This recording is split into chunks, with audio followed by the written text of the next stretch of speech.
Hello and welcome to the Oxford Clay Pottery podcast. I'm Catherine Tomlinson and I founded Oxford Clay, an eco-conscious pottery company. So on this podcast, we're going to be talking about all things pottery related, often with an eco-conscious twist, and I can't wait to share it with you. Let's go.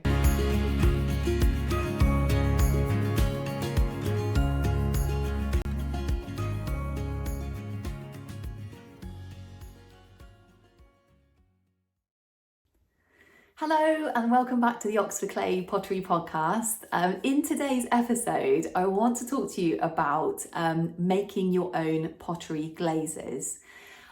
So you might be, doing pottery in a kind of community pottery or educational setting, and they might let you, make your own glaze and then bring it in, or they might let you, use the materials there to make your own glaze. Or if you're practicing pottery at home, you have your own kiln, the world's your oyster in terms of making your own glazes. It's really exciting. So you may not have ever made your own glaze before. You might think it's really tricky.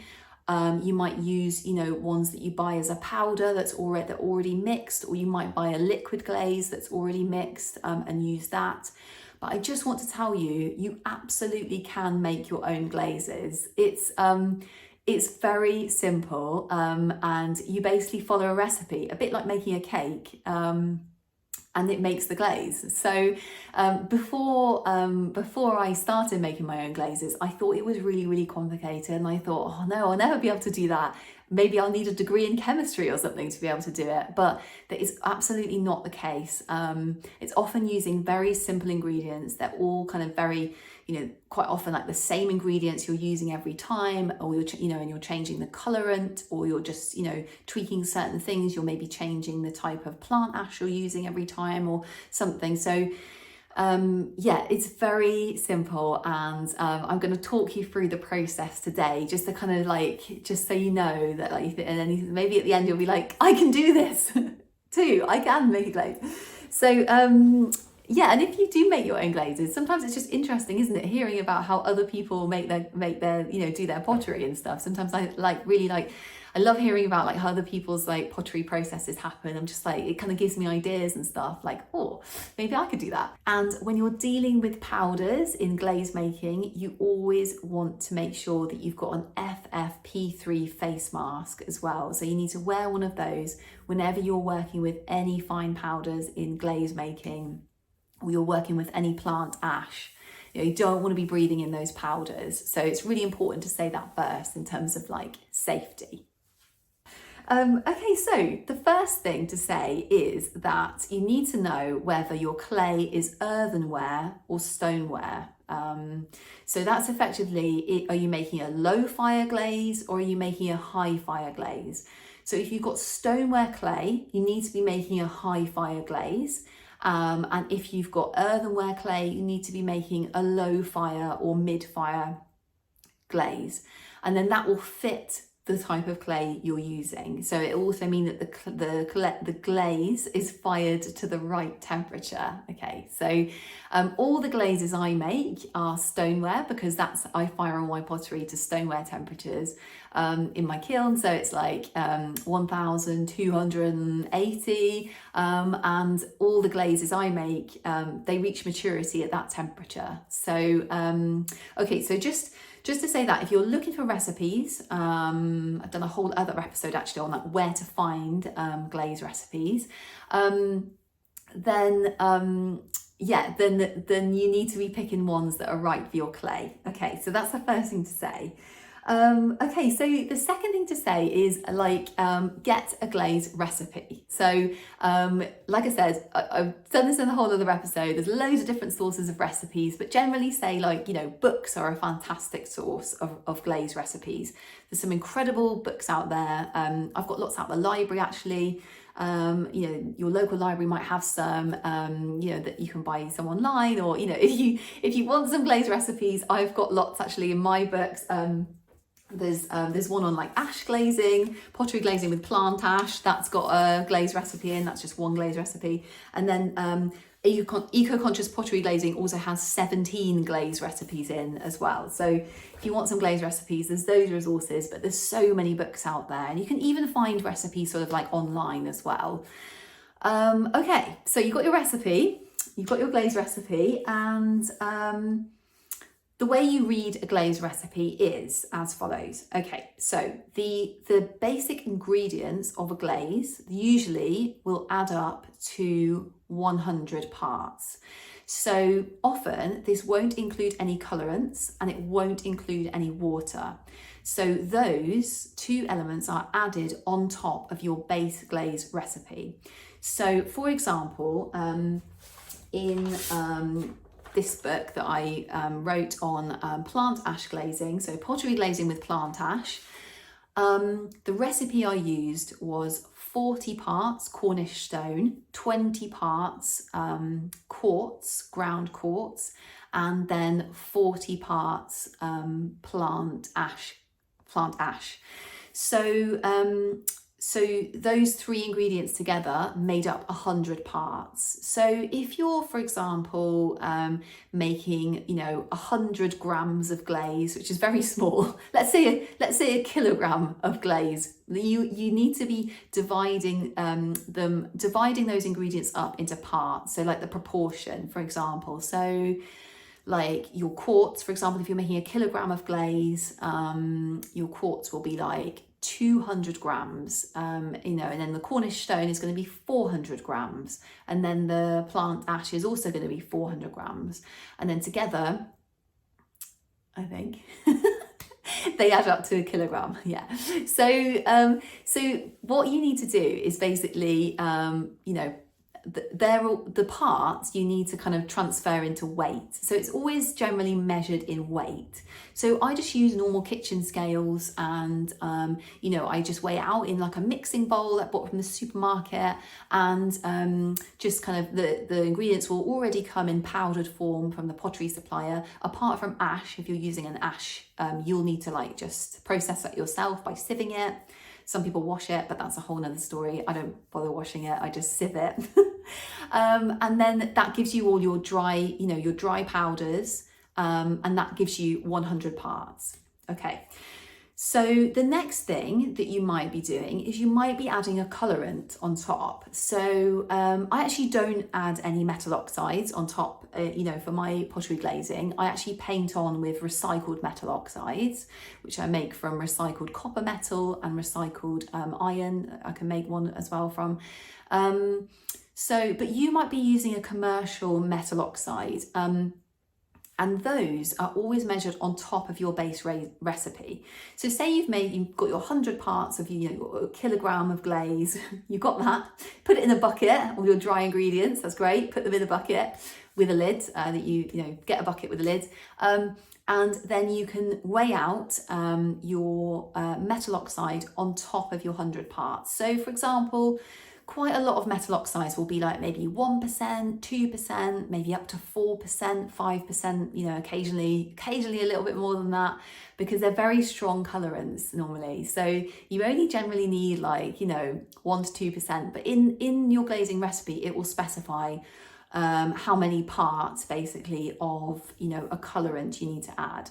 So say for example you're making a glaze with like iron oxide, and it says 5 of iron oxide, then in your we're making our glaze of a kilogram, so 5 would be 50 grams of iron oxide. So that's 5% of our 1000 grams of the other ingredients, but we're adding it on top. Okay, so right, so then you add the colorant in, and then you just add the water, and that is it. That's how you make a glaze. You're literally just measuring out the dry ingredients, putting it in a bucket, and just adding some water. Okay, so get some water, start adding it in, give it a stir, and you're aiming for the consistency, try and make sure there's no lumps in there, just keep on stirring it. You're aiming for the consistency of kind of like a single cream. Some ash glazes like to be a bit like thicker, ever so slightly thicker. They just work better if they're just like a little bit applied, a little bit thicker.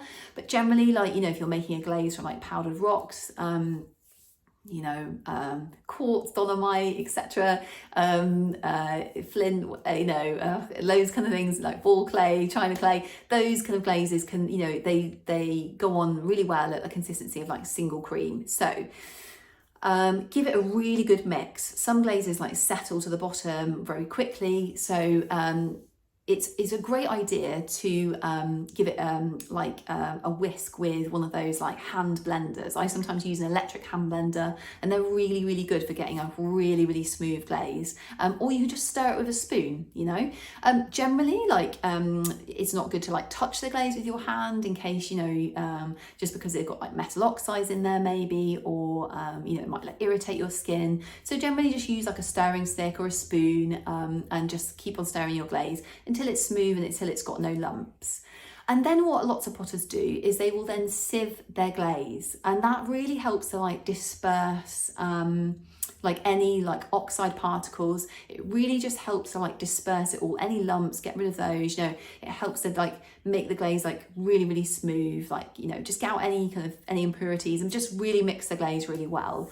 So you can get special glaze sieves from pottery suppliers. They're very, very fine mesh.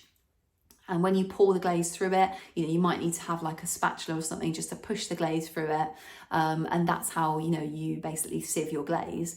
And generally glazes just need to be sieved once. You know, once you've mixed them all up, you sieve them back into their bucket, and then that's done. You've actually made a glaze.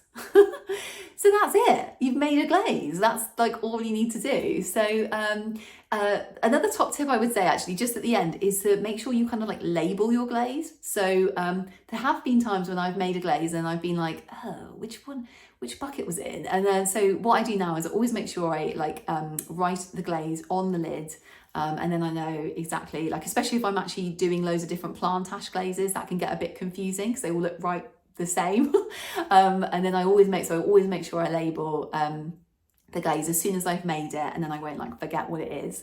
So yeah, label the lid, keep the lid on to keep the kind of level of water in.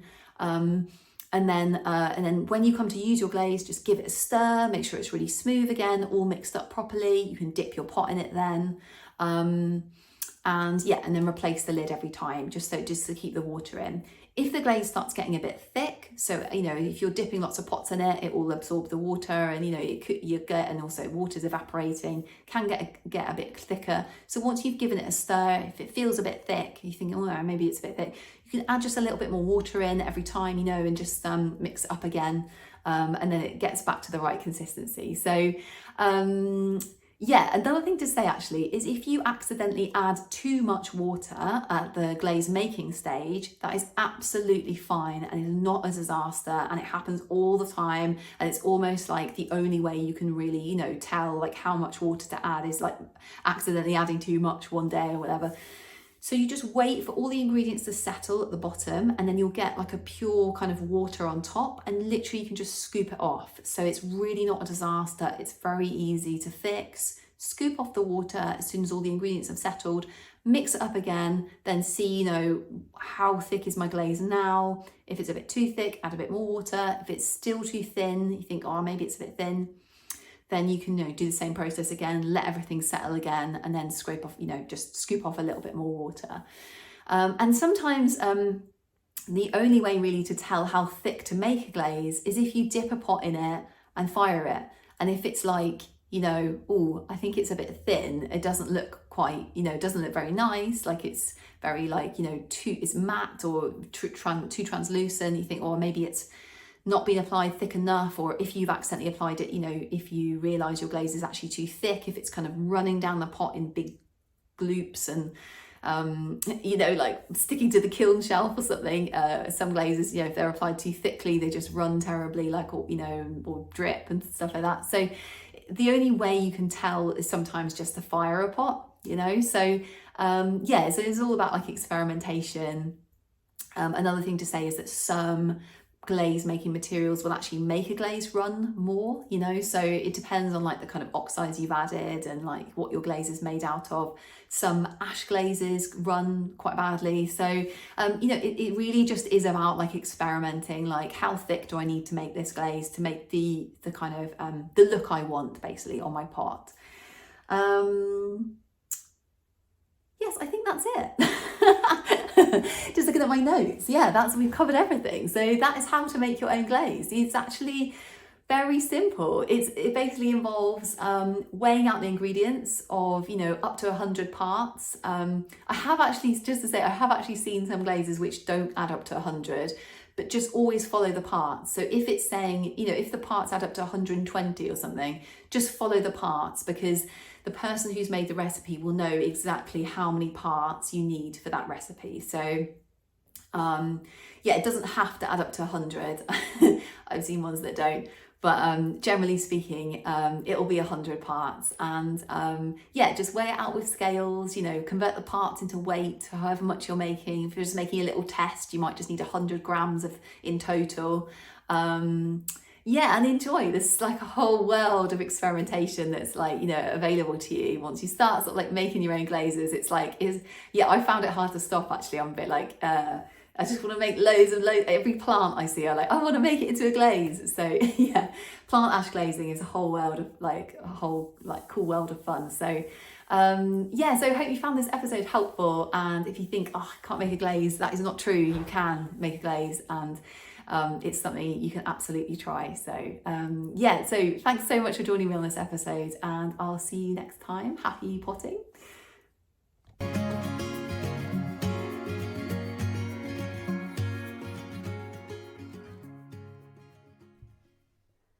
So if you liked that and you're interested in learning more about pottery, eco-conscious pottery, tools and techniques for potters, there's so much for you on the Oxford Clay website. There's blogs, ebooks, e-courses, video courses, and I can't wait to see you there.